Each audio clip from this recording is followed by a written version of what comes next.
Moro moro. Kuhmossa tällä hetkellä ollaan. Täällä on alkamassa Kuhmon kamarimusiikkifestarit ja tänne avannut tämmönen pop-up ravintola Sins and Wings. Ja sitä mennään tänään testaamaan.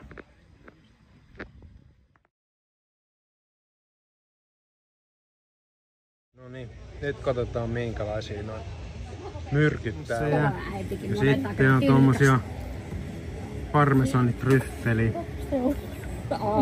franskiksia.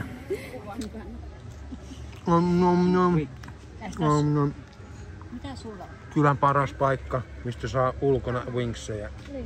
Ne on niitä Et muuten muualta saa. Perunat. Parmesanille maistuu. No jees. Ja musattia. Majukka. No jees.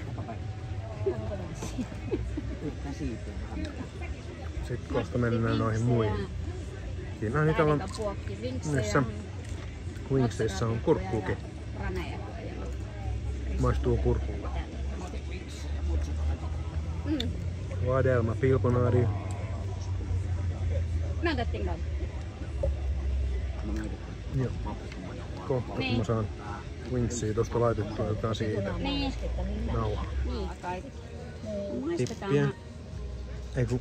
Tää nyt oli saattaa olla tulisempaa.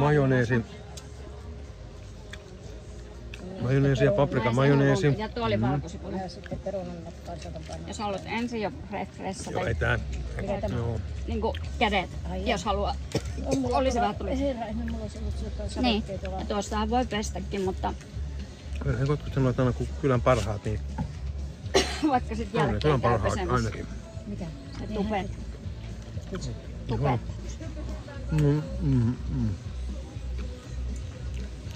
Apetta. Mättää.